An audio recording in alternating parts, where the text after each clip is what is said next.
C'est quoi les achats de classe C? Dans notre jargon d'acheteur, les achats de classe C sont souvent des achats de faible valeur, de faible volume, mais à forte fréquence. Alors d'où vient cette terminologie, les achats de classe C? Eh bien ça vient de Pareto, qui n'est pas un joueur de foot italien, mais bien un mathématicien qui a défini une loi qui lui permet, à partir d'un échantillon de données, de définir cette fameuse règle du 80-20. D'ailleurs, je vous mets également en bas de cette vidéo le lien vers une vidéo que j'ai faite sur le sujet de la loi de Pareto. Donc loi de Pareto, on dit que souvent la classe A de cette loi de Pareto, 20% des articles qui va peser pour 80% de la valeur. La classe B, ça va être environ 30% des articles qui va peser pour 15% de la valeur. Et enfin la classe C, qui va être 50% des articles qui vont peser pour 5% de la valeur. Les exemples de la classe C, les fournitures de bureau, les consommables informatiques, des petits équipements, des vêtements de travail, des produits d'entretien, etc., etc., etc.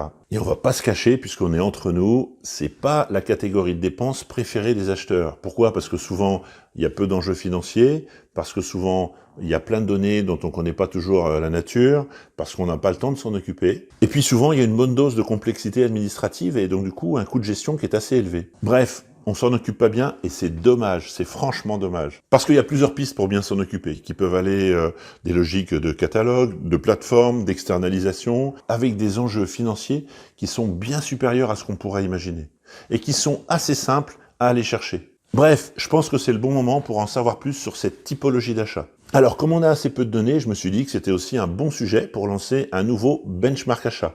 Après m'être intéressé aux organisations achats du logement social, après m'être intéressé aux salaires des acheteurs, eh bien, la troisième étude que je vais lancer aujourd'hui, c'est l'étude sur les achats de classe C. Je vous mets le lien en commentaire pour répondre à cette étude. En répondant à cette étude, vous aurez premièrement les résultats en avant-première, avant les autres, et vous pourrez participer au webinaire de présentation, et puis vous disposerez vraisemblablement de quelques pistes pour améliorer ces catégories de dépenses. Voilà, le lien en bas de ce commentaire, on répond à l'étude, benchmark achat, les achats de classe C. À vous de jouer.